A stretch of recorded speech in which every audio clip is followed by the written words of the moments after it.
For hundreds of years, women were not considered people. They were treated like servants and were seen as less superior and weaker compared to men.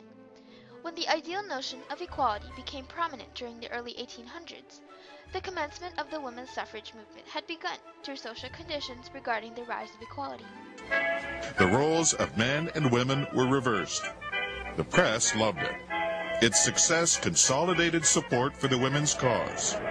Overnight, suffrage had become mainstream. Through contributions from groups such as the Famous Five, there were many changes. But there is still negative continuity that we continue to carry on with us. The struggles of the suffrage movement has resulted in significant changes of the lives of women. However, Canada has yet to achieve the point of gender equality. The Famous Five were 5 women from Alberta who were drawn together with their passion for women's rights. One of the members of the Famous Five was Emily Murphy, who was the first female magistrate in the British Empire. She helped create the Married Women's Protective Act, which was passed in Alberta in 1911. Louise McKinney, another member, was a lifelong organizer and supporter of the Women's Christian Temperance Union, WCTU. In 1917, she was elected to the Alberta Legislature. She was the first woman elected to sit as a member of any legislative assembly in the British Empire. Nellie McClung led the fight to empower North American women, and her efforts also led to Manitoba becoming the first province to grant women the right to vote. Henrietta Muir Edwards helped found the National Council of Women in Canada in 1893. Irene Parlby was the first female cabinet minister in Alberta, second in the British Empire, and she used her influence to patronize the rights and welfare of women and their families. The Famous Five built the foundation for the rights to equality and influenced many other women to build upon that. Women have fought for rights to have equal privileges for many decades. Even though women do not have the same rights as men, there are many uplifting changes that we should acknowledge.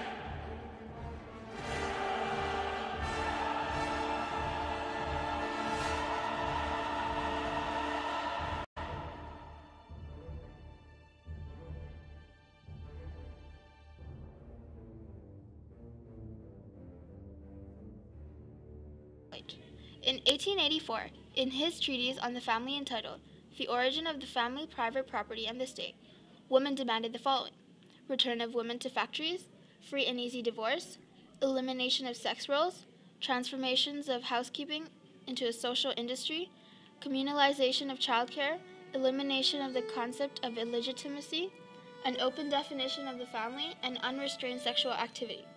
In present-day Canada, women have started to infiltrate the usually male-influenced jobs, such as Ontario's Premier Kathleen Wynne. A century ago, nobody would be able to believe that a woman could take upon such a high status in government. The changes that women have fought for and attained are elevating, but are still not enough for society to treat women as real people with thoughts and ideas. Despite the fact that there is diversity in what a woman does, there are still bulges that oppress the capabilities that a woman has. On the topic of oppression on a woman's capabilities, only 22 over 197 global heads of state are women. 18 over 500 Fortune CEOs are women, which is only 3.6%. And big news for the auto industry, because auto industry giant General Motors is now part of a very exclusive club. The company announced earlier today that Mary Barra will be its next CEO, and that move makes GM one of just 23 Fortune 500 companies with a woman in the driver's seat. Now, some of the other women on that list: Yahoo's Marissa Mayer, Virginia Rometty at IBM, and eBay veteran and current HP CEO Meg Whitman.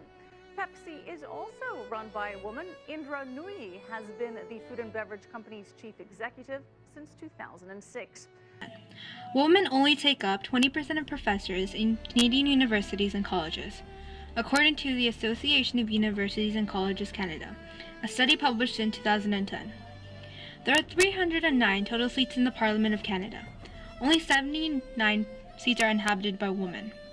Women can achieve much more. However, they are not given the opportunities that are equal to men's. Also, on average, women make 64.4% of what is earned by a man, which is 64 cents to a man's dollar. 89% of regular domestic violence victims are women, and 2 women per week are killed by a male partner or a former partner. This is also prevalent in the society of Aboriginals. Over the past 30 years, 600 Aboriginal women have been reported missing or murdered, less than half of the cases solved. Although the long journey of the suffrage movement has led to positive changes in the society, the sexism and misogyny of today still needs to be pried off in order for us to close the gap between men and women. Over the past century, women have begun to enter the traditionally male-dominated fields of science, mathematics, law, and politics. The Famous Five initiated the start of a movement that led to change in the lives of women in Canada. Even after the gradual change that they created, there is still a continuum of prejudice against women.